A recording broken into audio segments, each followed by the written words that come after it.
వి gold trusted gold buyers మీరు తాకట్టు పెట్టిన బంగారాన్ని విడిపించి ఈ రోజు ఉన్న మార్కెట్ ధరకు కొనబడను 7771077720.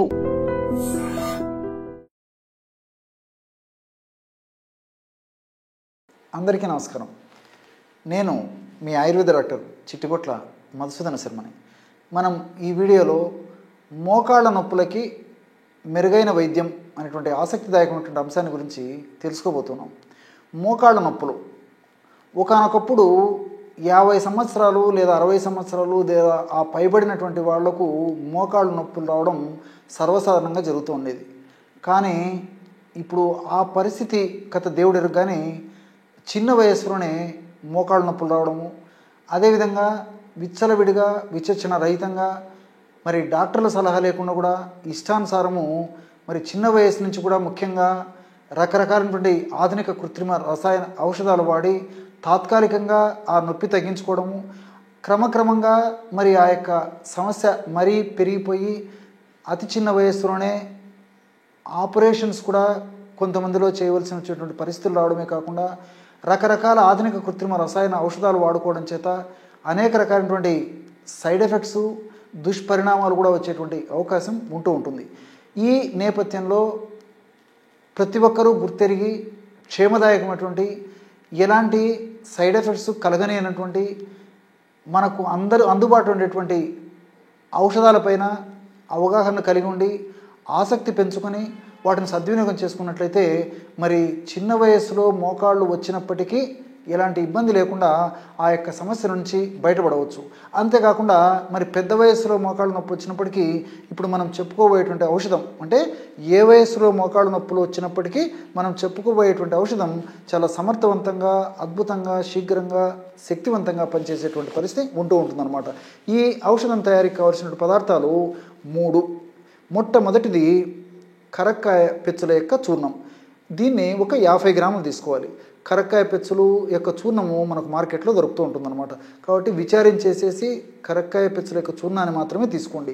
టోటల్గా కరక్కాయ మొత్తం చూర్ణాన్ని మాత్రం వాడవద్దనమాట. ఎందుకంటే చాలామంది కంపెనీ వాళ్ళు కరక్కాయ పెచ్చులు, అదేవిధంగా కరక్కాయ యొక్క విత్తనము, కరక్కాయ యొక్క లోపల పప్పు అన్నీ కలిపేసేసి మరి పల్వరైజర్లో వేసేసి అవన్నీ ఆ యొక్క పౌడర్ను తయారు చేసి అమ్ముతున్నారు. కాబట్టి మరి అలాంటి పరిస్థితుల్లో అలాంటి కరక్కాయ చూర్ణాన్ని వాడుకోవడం వల్ల ఆశించినటువంటి ఫలితాలు కలగపోయేటువంటి అవకాశం ఉంటూ ఉంటుంది. కాబట్టి నేను చెప్పినటువంటి పద్ధతిలో మరి మీరైనా తయారు చేసుకోండి, లేకపోతే విచారించేసేసి కరక్కాయ పెచ్చుల యొక్క చూర్ణం మాత్రమే అవసరం. అంతేగాని ఆ విత్తనం యొక్క చూర్ణము ఇందులో పనికిరాదు, లోపల పప్పు యొక్క చూర్ణం కూడా పనికిరాదు. కాబట్టి కరక్కాయ పెచ్చులని అంటే కరక్కాయలు తెచ్చి దంచి లోపల పైన ఉన్నటువంటి ఆ యొక్క పెచ్చులను తొలగించేసి 1-2 రోజులు ఎండించేసేసి కాస్త వేయించేసేసి చూర్ణంలాగా తయారు చేసుకోవాలన్నమాట. లేని పక్షంలో నేను చెప్పినట్టు అలాంటిది కూడా మార్కెట్లో కొన్ని ప్రామాణిక కంపెనీ వాళ్ళు ఆ పద్ధతులు కూడా తయారు చేసి విక్రయిస్తున్నారు. కాబట్టి అలాంటి కరక్కాయ యొక్క చూర్ణం తీసుకోండి. ఆ యొక్క కరక్కాయ చూర్ణం ఒక 50 గ్రాములు తీసుకోవాలి. అదేవిధంగా వాముని వేయించి చేసినటువంటి చూర్ణం 50 గ్రాములు తీసుకోవాలి. అంటే దీన్నే వామునే, ఓమము, అజవాయిన్ అనేటువంటి పేర్లతో పిలుస్తూ ఉంటారు అనమాట. వామును వేయించి చేసినటువంటి చూర్ణము ఒక 50 గ్రాములు తీసుకోండి. అట్లే 3వ పదార్థంగా శొంఠి చూర్ణం ఒక 50 గ్రాములు తీసుకోండి. ఈ 3 పదార్థాలు కరక్కాయ చూర్ణము, వాము చూర్ణము, శొంఠి చూర్ణము ఒక్కొక్కటి 50 గ్రాముల చొప్పున తీసుకోవాలి. ఈ ఒక్కొక్కటి 50 గ్రాముల చొప్పున ఈ యొక్క చూర్ణాలన్నీ తీసుకొని కలపడం వల్ల 150 గ్రాముల ఔషధం రెడీ అయిపోతుంది అనమాట. ఈ 150 గ్రాముల ఔషధం మనకు 1 నెలకి సరిపోతుంది. ఈ పదార్థం అంతా బాగా కలిపేసేసి ఒక గాజు సీసాలో నిల్వ ఉంచుకొని రోజు ఉదయం ఆహారం తర్వాత ఒక 10 నిమిషాల తర్వాత, రాత్రిపూట ఆహారం తర్వాత ఒక 10 నిమిషాల తర్వాత ఈ యొక్క చూర్ణాన్ని 1/2 టీ స్పూన్ ఉదయము, 1/2 టీ స్పూన్ రాత్రి, అంటే రోజు ఒక 5 గ్రాముల చొప్పున వాడుకోవాలి.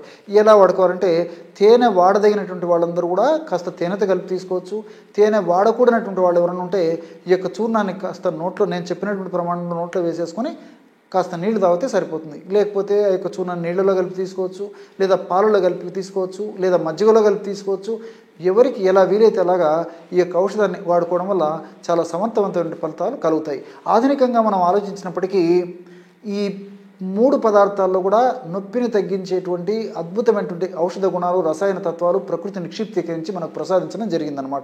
ఈ కరక్కాయ, కన్నతల్లిలా కాపాడేటువంటి కరక్కాయ కూడా చాలా సమర్థవంతంగా మోకాళ్ళ నొప్పుల సమస్యలో పనిచేస్తుంది అనమాట. ఇందులో ఉన్నటువంటి పాలీసాకరైడ్స్, అదేవిధంగా చెబులిన్స్, ఇలాంటి అల్బినో గెలాక్టాన్స్, ఇలాంటి అనేక రకాలైన రసాయన పదార్థాలు కూడా మరి యాంటీ ఇన్ఫ్లమేటరీ కూడా పనిచేస్తాయి అనమాట. అంటే ఈ మోకాళ్ళ నొప్పులు అనేటువంటి సమస్య ఉన్నప్పుడు ఆ నొప్పులలో భాగంగా ఇన్ఫ్లమేషన్ అనేటువంటి ప్రక్రియ జరుగుతుంటుంది. కాబట్టి ఆ ఇన్ఫ్లమేషన్ అనేటువంటి ప్రక్రియలో భాగంగా ఆ భాగంలో మరి కొన్ని రకాలైనటువంటి హానికారకమైన పదార్థాలు, అంటే TNF ఆల్ఫా, అదేవిధంగా ఇంటర్లీకిన్స్, సైటోకైన్స్, ఇలాంటి అనేక రకాలైన రసాయన పదార్థాలు ఉత్పత్తి అయ్యి మరి ఆ నొప్పికి కారణభూతమైనటువంటి పరిస్థితి ఏర్పడమే కాకుండా ఆ మోకాళ్ళ భాగంలో ఉన్నటువంటి ఆరోగ్య పరిస్థితిని కూడా ఇబ్బంది పెట్టేటువంటి పరిస్థితి ఏర్పడి ఆ మోకాళ్ళ భాగంలో కొన్ని రుగ్మతలను కూడా కలుగజేసేటువంటి పరిస్థితి ఉంటుంది. కాబట్టి ఈ కరక్కాయలో ఉన్నటువంటి ఈ యొక్క రసాయన పదార్థాలు చాలా సమర్థవంతంగా ఆ సమస్యల నుంచి బయటపడేందుకు ఉపయోగపడతాయి. అట్లే వాములో థైమాల్ అనేటువంటి రసాయన పదార్థం ఉంది.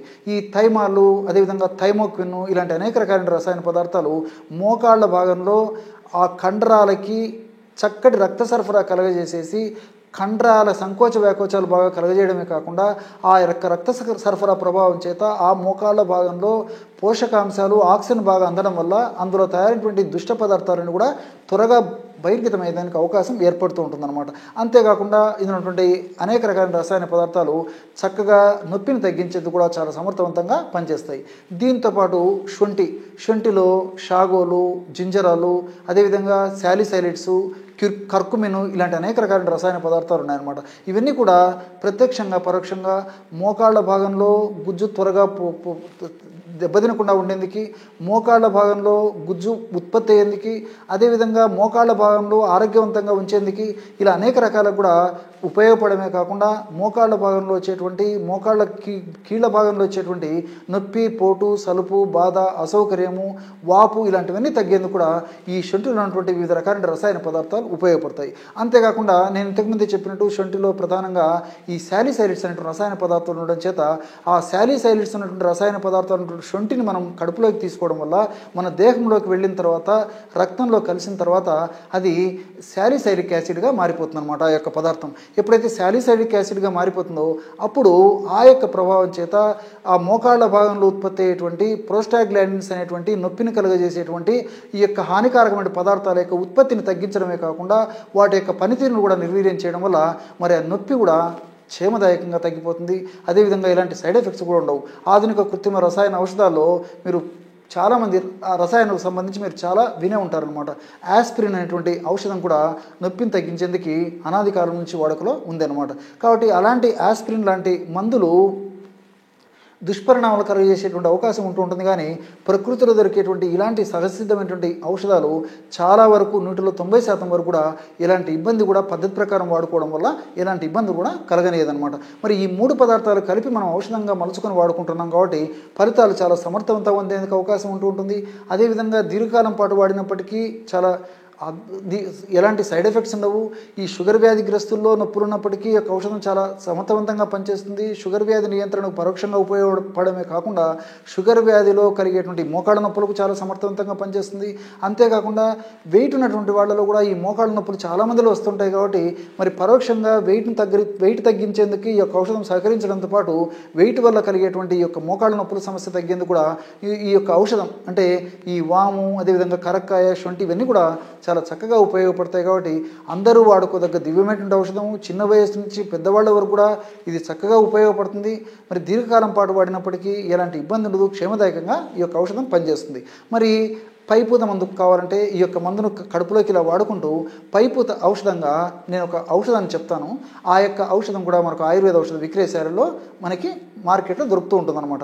ఆ యొక్క ఔషధం పేరు 2 రకాల ఔషధాలను కలిపి ఒక ఔషధంగా తయారు చేసుకోవాలి. ఆ యొక్క 2 ఔషధాల పేరు మొట్టమొదటిది మా నిదానంగా రాసుకోండి, నిర్గుండి తైలం.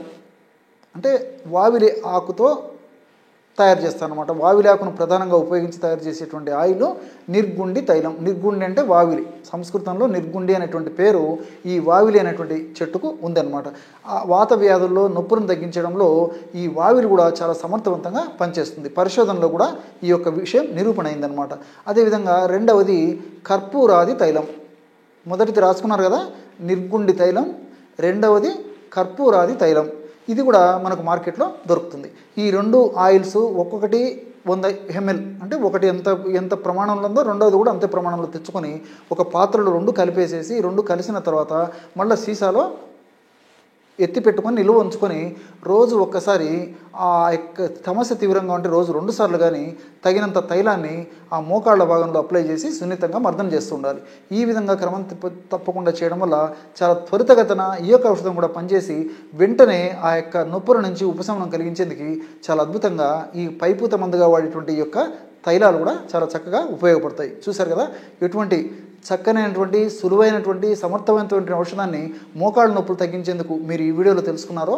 మరొక వీడియోలో మరొక అంశంతో మళ్ళీ కలుద్దాం. అంతవరకు నమస్కారం. మీ చిట్టిబొట్ల.